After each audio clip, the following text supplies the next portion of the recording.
What kind of person kicks out a pregnant woman? That's the question. Jason threw in my face, not quietly either, but loud enough for the entire neighborhood to hear. But here's the truth. I wasn't kicking out a pregnant woman. I was reclaiming the one place in the world where I'd ever truly felt safe, from a man who had lied, manipulated, and trespassed into both my life and my home. My name is Brooke Evans. I'm 29, and 6 months ago, I inherited my grandfather's lakeside cabin in northern Michigan.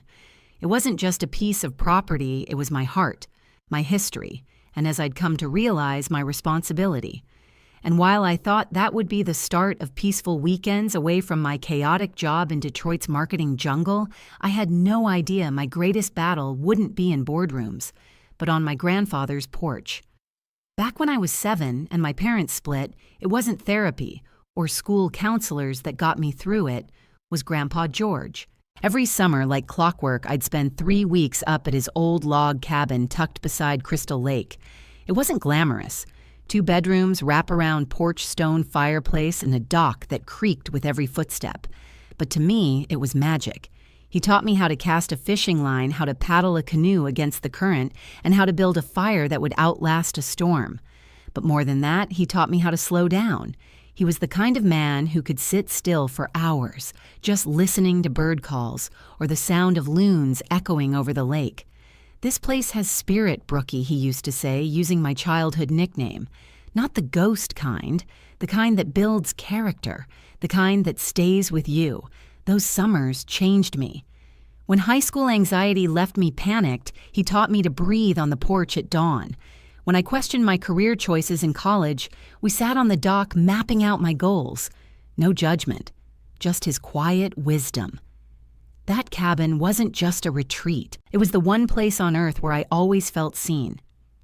3 years ago, when Grandpa George was diagnosed with congestive heart failure, the whole family came together for a while anyway.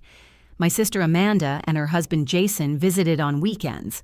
My divorced parents showed up for doctor appointments.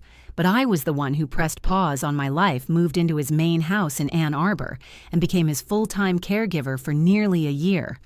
Jason, though, he had other priorities. He'd drop these subtle hints. "George really loved that cabin," he'd say with a casual shrug. Amanda and I have always dreamed of raising a family in a place like that. Away from all the city noise, I'd brush off the comments. My focus was on keeping Grandpa comfortable, not arguing over inheritance. But the seed was planted, and Jason kept watering it. 2 months before he passed, Grandpa gathered the family in the living room after finalizing his will. His body was frail, but his voice was firm. "I've made my decisions with a clear mind and a full heart," he said. "The Ann Arbor house will be sold and the money split evenly. Same with my investments." Then he turned to me, and for a moment the whole room seemed to freeze. "But the cabin," he said, locking eyes with me, "goes to Brooke. She's always understood what that place means. I know she'll honor its spirit." My breath caught in my throat. I nodded, but I was trembling. Not from greed, God, no, but from the weight of what that gift meant. Afterward, Amanda hugged me, whispering, "He made the right call. You love that place more than any of us. But Jason..." Jason smiled with all the warmth of a dead fish. In the kitchen later, I overheard him hissing, "It should have been ours. We're starting a family. What does Brooke need with a whole cabin?" Amanda had defended me at least then. "It's not about need, Jason. It's about connection." But I knew right then he didn't see the cabin as sacred. He saw it as real estate. The months after Grandpa's death were heavy. I honored his wishes, worked with his lawyer, and officially became the sole owner of the cabin. I didn't even go up for the first couple months. I was grieving, overwhelmed with work. But Jason started pushing. "It's just sitting empty," he said one night after dinner. "Maybe we can set up a rotation, 2 weeks each. Fair is fair, right?" I smiled politely and deflected. I wasn't ready for that conversation. Honestly, I didn't want to have it ever. But Jason doesn't do subtle for long.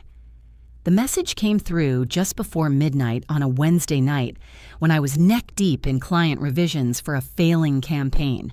"Brooke, it's Jason, need a favor. Can I use the cabin this weekend just for a couple days?" The audacity. After everything, after Grandpa's will, after his manipulative hints, after his post-funeral pressure, he thought he could just text me like I was an Airbnb concierge. I didn't even hesitate. No, Jason, that won't work for me. His reply was immediate. Come on, I'm in a tight spot, moving out of the house, need temp space, it's just sitting there anyway. I stared at my screen. He'd separated from Amanda. My stomach dropped. I hadn't heard anything from her. But before I could process that part, another bubble appeared. Family helps family, guess I was wrong about you. I didn't respond. There was nothing else to say. The next morning, I texted my best friend Lauren during our lunch break. She and I had met in college and survived more toxic drama than I care to admit, roommate breakups, psycho bosses, the works. She was blunt, brilliant, and totally allergic to BS. He's pushing the guilt button, I said, showing her the texts. She barely glanced before saying, classic manipulator move. No respect for boundaries. And don't fall for that family helps family line. That's not family, that's control. I nodded. I told him no. Twice. Make it crystal clear. In writing. No ambiguity. Otherwise, he'll twist it. That night, I did exactly that. Jason, to be absolutely clear, you do not have permission to use the cabin. Not this weekend, not any weekend. Do not go there. Do not ask again. He replied with a thumbs down emoji. That was it. I rolled my eyes and went back to finishing the Nature Life pitch deck. We were days away from losing the firm's biggest client, and I'd already pulled 3 16-hour days that week. I needed sleep, caffeine, and a miracle, not more drama. By Friday afternoon, the deck was approved. My boss, Derek, a hard-driving perfectionist, with exactly 2 expressions stressed, and more stressed, actually smiled. You nailed it, he said. Take Monday off, go do something that doesn't involve data or deadlines. The second he said it, I knew exactly what I needed the cabin. No phones, no screens, just birds, trees, coffee on the dock, and the ghost of my grandfather's voice saying, "This place has spirit, Brookie." I texted Amanda to let her know I'd visit her another weekend, packed a weekend bag with leggings, flannel, and my favorite old hoodie, and hit the road by 3 p.m. The 3-hour drive north always felt like therapy. The air got cleaner, the trees got taller. The pressure on my chest lightened with every mile. I stopped at a little market in Carson Hollow, last town before the lake, to grab essentials: coffee beans, pancake mix, fresh berries, and a bottle of Pinot Noir. Then I made the final turn down the gravel lane, the one that curved like a question mark through the trees. That's when I saw it. A moving truck, not parked, unloading, boxes scattered across the front lawn, porch stacked with furniture, and through the living room window, a woman very pregnant, hanging a woodland creature, mobile, from the ceiling. My reading nook was gone. In its place, a nursery.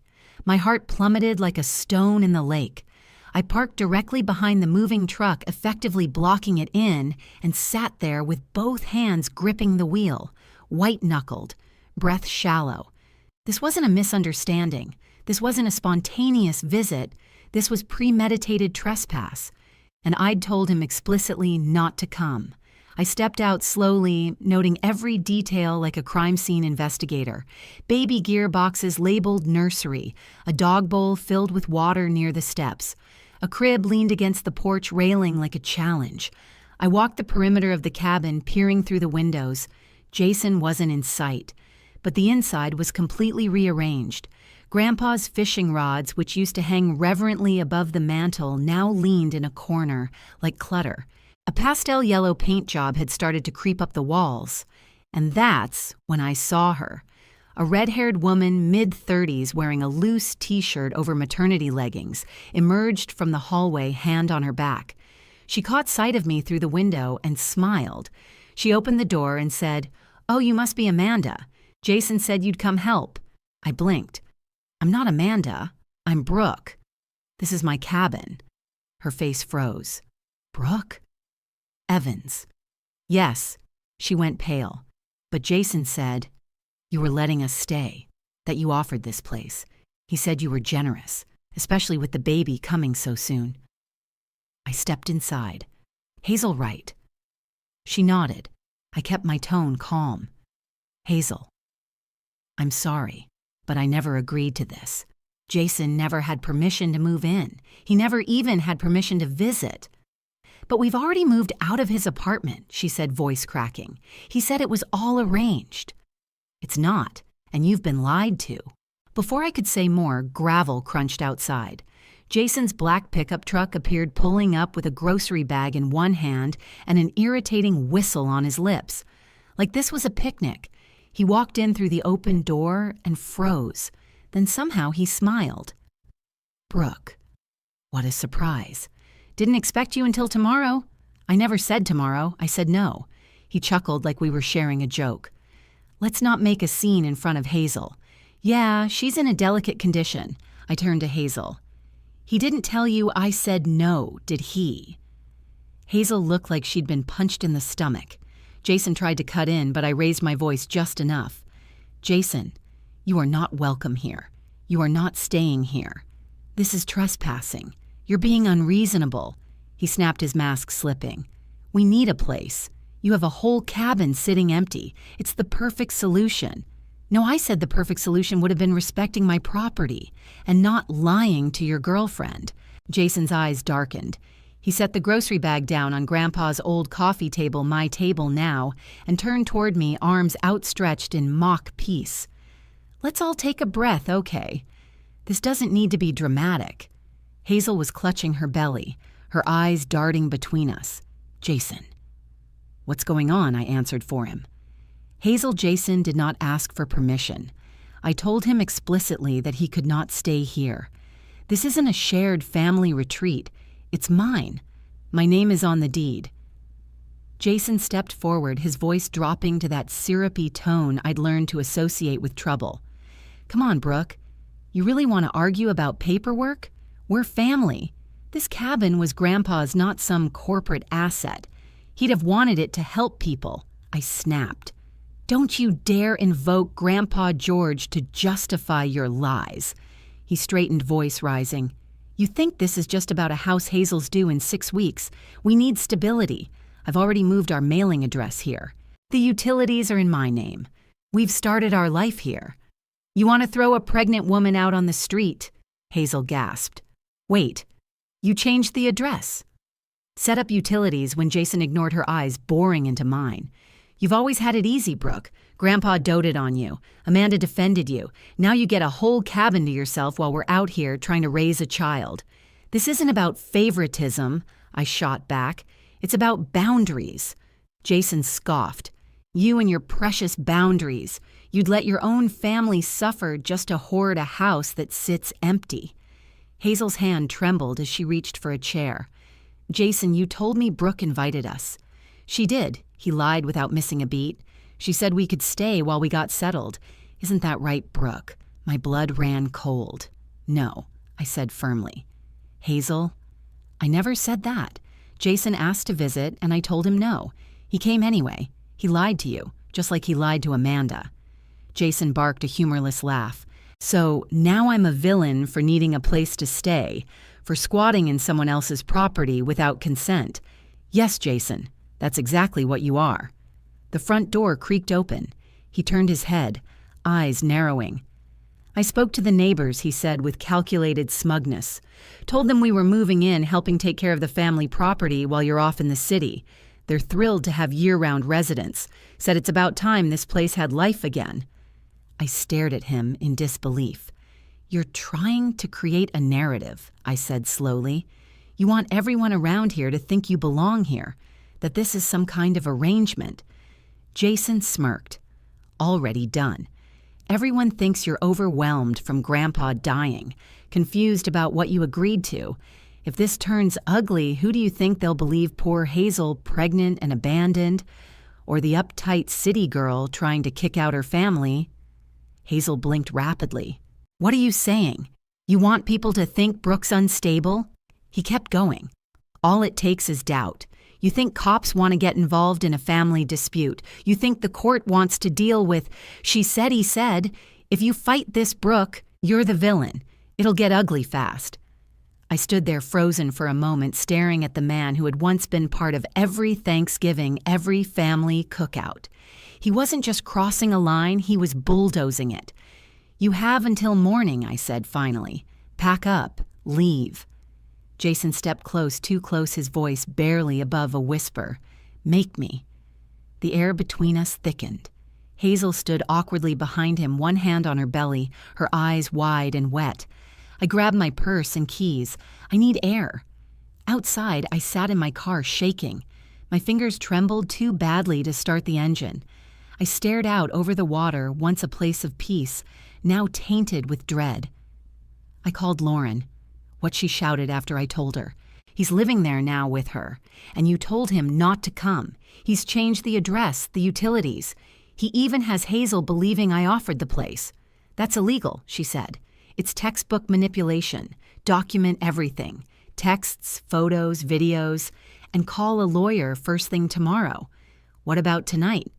Lauren was quiet for a moment. Is there a motel nearby, somewhere safe where you can rest and regroup? There's a small inn in Carson Hollow, I murmured. 20 minutes away. Then go. Get some distance. That's not surrendering Brooke. That's strategy.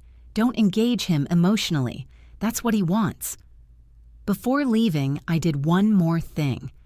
I started taking photos. The boxes, the furniture, the changed locks.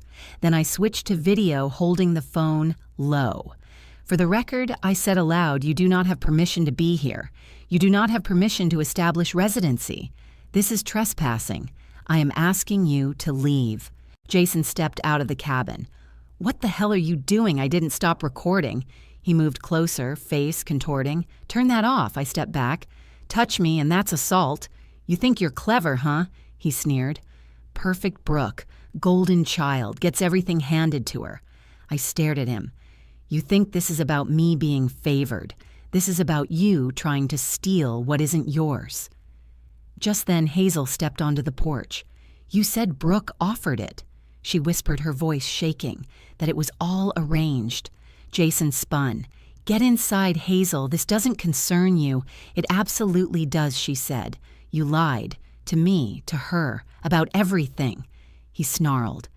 After everything I've done for you, Hazel's eyes filled with tears. All you've done is lie. Suddenly, she gasped and clutched her belly, bending slightly. Hazel. I rushed forward, holding her elbow. Are you okay, sharp pain? She breathed. Been happening all day. We're going to the hospital, I said firmly. Now. Jason stood frozen. He didn't move, didn't offer to help. Just stood there watching as I led Hazel to my car and drove toward the highway. I glanced at her pale face, her hands shaking over her belly. You're going to be okay, I said. But in my mind, I was already planning what came next because this wasn't over, not even close. The drive to Carson City Memorial felt longer than it was. Hazel winced beside me, her hands clenched around her belly, breaths shallow and fast. I'm sorry, she whispered. You don't need to be, I said, keeping my voice steady for both of us. Jason did this, not you. She nodded slowly, lips trembling. He told me, you'd invited us. Said it would be our new beginning. He gave up his apartment. I left mine. He promised it was all taken care of. How long have you known him? We started seeing each other about a year ago. He told me he and Amanda had been separated for 6 months when we met. Said it was over. Later I found out they'd only been apart 2 weeks. Amanda even called me at work crying. I had no idea. The deception was deeper than I realized. When did you find out you were pregnant, Christmas? She said, gazing out the window. I almost left then. I'd seen too many red flags. But when I told him, he suddenly changed, became the dream guy. Baby names, plans, the works. I thought, maybe he was trying. We rode in silence the rest of the way, both of us drowning in our own versions of betrayal. At the ER, Hazel was whisked away while I sat in the waiting room, scrolling through my phone like it might have the answers. After about an hour, she texted false alarm. Braxton Hicks. I'm okay, just stressed. Doctor says I need to rest. I exhaled in relief and texted Amanda. Jason moved into the cabin with Hazel, without permission. I found her setting up a nursery. I'm at the hospital with her now. Her response came quickly. What? He did, what, is she okay? Physically, Yes, emotionally? That's another story. Amanda's next message surprised me. I'm sorry, Brooke, I should have warned you. He's been unhinged since I asked for the separation. This is exactly the kind of thing he would do. Twist the truth until it breaks. That confirmed it. This wasn't a misunderstanding. This was intentional manipulation. I called the county sheriff's non-emergency line. A patient dispatcher listened as I explained the situation. She connected me with Sheriff Sullivan, who spoke with the measured calm of someone used to sorting out messy human drama. "Ms. Evans," he said. After I finished, unfortunately, this falls into a bit of a gray area. If he's received mail or moved belongings in, it can muddy the legal waters. It could shift from trespassing to a civil eviction issue. But he just arrived today, I said. And I have text messages denying him permission. Pictures, video, a witness. That helps, he said. If you have clear documentation denying him permission and he's only just arrived, we can still treat it as criminal trespass. I'll send Deputy Rodriguez to meet you at the cabin this evening to keep things peaceful. Relief surged through me. Thank you. We'll head back soon. I'm going to put Hazel up at a hotel for the night. Good idea. And Miss Evans, document everything. Keep every text. Take photos. If this goes to court, you'll want all of it. After Hazel was discharged, I took her to a local Holiday Inn and paid for 3 nights up front. You don't need to thank me, I said as I handed her a key card. You've been manipulated just like the rest of us. Tears welled in her eyes. You have every right to hate me, Brooke. I don't, I said softly. Jason fooled you. That's on him, not you. Back at the cabin, Deputy Rodriguez arrived right on time, tall, calm, with a notepad in hand, and an air of no-nonsense authority. As we pulled up, I immediately noticed something wrong. The front door was wide open. The porch looked ransacked. Inside furniture had been knocked over, and 2 of Grandpa George's framed fishing photos lay shattered on the floor. Rodriguez's hand hovered near his holstered weapon. Looks like someone had a tantrum, he said, stepping inside. Jason was in the backyard by the fire pit, tossing papers into the flames. Jason Taylor Rodriguez called. Jason turned, face flickering from surprise to smug innocence. Evening, officer. There's some misunderstanding here. This is family property. I'm just helping out. Rodriguez motioned for me to step forward. I handed him the deed, Grandpa's will, and my phone already loaded with the text thread. These documents show Ms. Evans is the sole legal owner, Rodriguez said, after reviewing them. She has also provided clear written denial of permission. Mr. Taylor, you are trespassing. Jason's face twisted. She said we had an agreement, verbal consent. I've got written proof that says otherwise, I countered. Rodriguez gave Jason one final warning.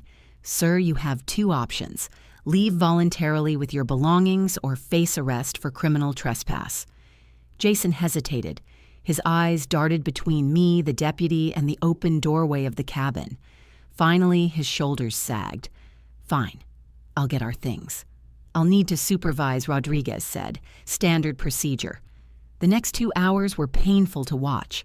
Jason packed with the energy of a sulking child, flinging items into boxes, slamming drawers, and muttering obscenities under his breath. The moving truck driver arrived and quietly helped load everything back in. As Jason carried out the last box, he turned to me, eyes burning. This isn't over. The family will hear about how you treated a pregnant woman. I'll sue. I'll tell everyone what kind of heartless snake you are. Rodriguez stepped between us. That's enough. Any further harassment will result in additional charges.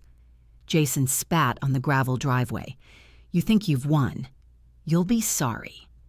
But he climbed into his truck without another word.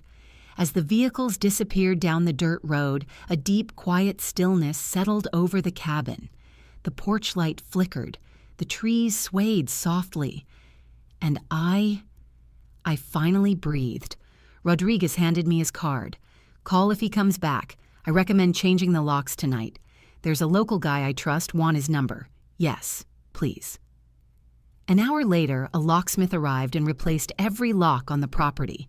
That night, I curled up on my couch, and stared at the fireplace for hours, listening for sounds that never came. I wasn't safe yet. but for the first time in days, I felt like I'd taken a step toward reclaiming what was mine. I woke up the next morning to a gentle knock on the door, firm, steady, and unmistakably intentional. For a moment, I braced myself, thinking maybe Jason had returned with a new scheme or, worse, a court order. But when I peeked through the peephole, I let out a breath of pure relief. Amanda stood there holding 2 large coffees and a bag from the bakery in Carson Hollow. Reinforcements, she said with a tired smile when I opened the door. I left at dawn when I got your text about changing the locks. I hugged her hard, the kind of hug that says, I'm angry, exhausted, grateful, and not sure how to say any of it in words. We didn't talk much at first. Just set our cups on the porch railing, looked out over Crystal Lake, and let the silence between sisters do the talking. Then Amanda stepped inside and took a long look at the cabin's disarray.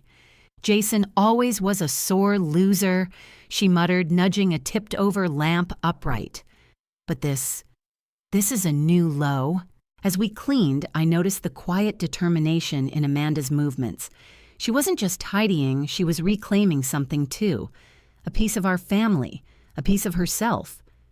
You okay? I asked. She nodded. Getting there. It's complicated. He used to say I was lucky to have him, that no one else would put up with me. When I couldn't get pregnant, he blamed me. Said I was denying him the life he deserved. I froze mid-sweep. Amanda. I never told anyone, she said, eyes glassy. It was humiliating. Then I found messages between him and Hazel, the way he spoke about me, like I was just a roadblock, not a person. You deserved better, I said fiercely. So did Hazel. She's young, Amanda murmured. Too young for what he put her through. But I can see now he has a pattern. Charm, then guilt, then control.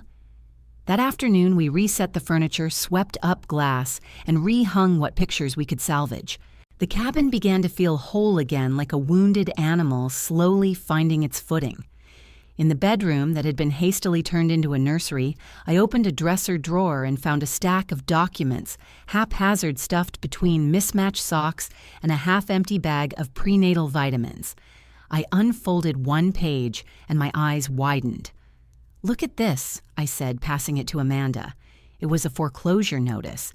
Jason had defaulted on a rental property in Lansing. There were more maxed-out credit card bills, past due notices, a payday loan threat letter from some sketchy online lender. The financial desperation was undeniable. Amanda shook her head. So that's it. He wasn't just being possessive, he was drowning. I folded the papers slowly. He saw this cabin as a lifeline. But he tried to take it by force, Amanda added. That's not need. That's theft. Later that evening, I sat on the dock alone while Amanda made a phone call to her lawyer. The water was calm, the air crisp with early autumn. As the sun dipped toward the trees, the light caught something on Grandpa George's old writing desk. I walked over, drawn by a quiet instinct. There, tucked in a false bottom drawer I'd never noticed, was a leather-bound journal worn at the edges, the pages soft from use. I flipped it open. The handwriting was instantly familiar. Grandpa's blocky scrawl. Most of the entries were about lake weather projects around the cabin, what the loons were doing that week. But then near the back, I found a passage that stopped me cold. Decided to leave the cabin to Brooke alone. Some might call it favoritism. But it's not about love, it's about stewardship. She understands this place isn't just land, it's legacy, it's spirit. Others would see an asset. Brooke sees its soul. She'll face pressure to share. I hope she doesn't. Some gifts lose their power when divided. This one must stay whole. My eyes stung. Even in his final months, Grandpa had foreseen exactly what would happen. He'd understood Jason's entitlement, the manipulation, the pressure, and he'd trusted me to hold the line. I had the entry framed the next morning and hung it above the fireplace right where Jason had once tossed a pile of moving boxes. Hazel called that afternoon from the hotel. I just wanted to thank you, she said, for helping me. Even after everything. You didn't do anything wrong, Hazel. You were lied to. She hesitated. I've been thinking, I don't want to go back to Jason, but I have no idea what to do next. I know people, I said. There's a place in Carson City, Sierra Women's Resource Center. They help women in transition. Would you be open to that? Her voice wavered. Really, that would be amazing. I made the call, scheduled the intake, and brought her remaining belongings over the next morning. When she saw the box of baby clothes she'd picked out, she broke down crying. I thought I was building a life, she said, but it was all just scaffolding Jason's plan, not mine. You're building something now, I said, and it's yours this time. 3 weeks after what Amanda and I now called the invasion life at the cabin had settled into something almost sacred, the locks had been changed. The framed journal entry from Grandpa George hung proudly above the fireplace, and slowly, painfully, the cabin began to feel like mine again, not because Jason had left, but because I had fought for it, and because I had won. Amanda stayed with me that first week, working remotely while I cleared PTO to recover mentally and emotionally.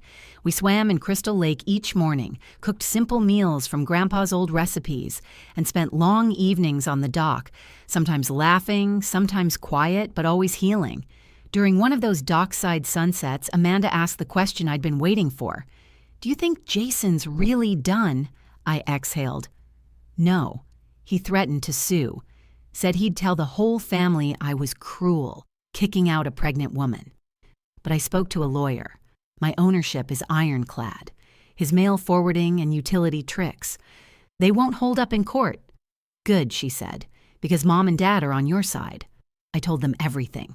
They're furious, especially about the lies he fed Hazel.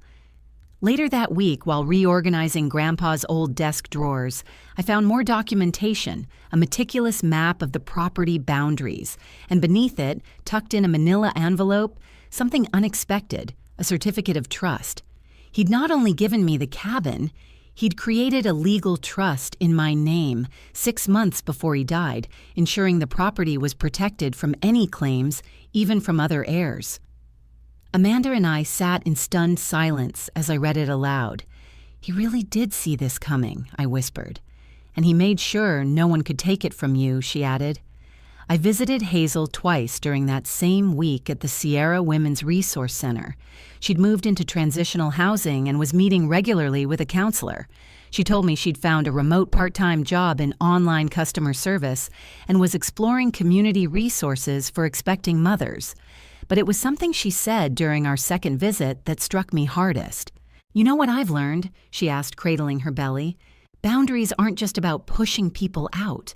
They're about protecting who you're becoming." I blinked. "They're not walls," she added. "They're guardrails. I'm learning that from you." She smiled, "And from your grandfather." 6 weeks later, I got the text. "He's here." A picture followed a swaddled newborn with bright, curious eyes. Hazel named him Noah.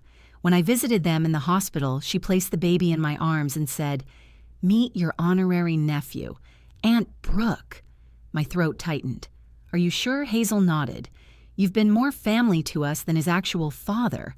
I brought a small stuffed fish just like the ones Grandpa and I used to see dart beneath the dock at sunset. Noah grasped it in his tiny fist like he'd already claimed it as his own. Jason, according to Hazel, hadn't even texted to ask if the baby had been born. In the weeks that followed, I solidified every detail Grandpa had hoped I would, installed outdoor cameras, hired a surveyor to formally mark the property, drafted a cabin usage policy family could request stays with advance notice, and a signed agreement outlining boundaries. No more ambiguity. No more family favors. Not here. That October, as the maple trees flamed red and orange, Amanda and I hosted the first family healing weekend. My parents visited for the first time since Grandpa's funeral, bringing with them a gift I never expected, his antique fishing pole restored by a local craftsman after Jason damaged it in his tantrum. Dad handed it to me, eyes misty. "He'd be proud of you. Not just for keeping the place standing, but for defending it." Mom added, "It takes courage to hold a boundary, especially with family. George always said you had that." Amanda nodded. "She does, and she's not the only one learning." Hazel and baby Noah visited for Thanksgiving. She brought homemade cornbread and a surprisingly contagious sense of peace. Noah slept soundly in the same nook Jason had once tried to convert into a nursery, now repurposed into a sunlit reading corner again, with a bassinet beside the bookshelf. Before she left, Hazel told me I'm applying for a program to help single mothers launch small businesses.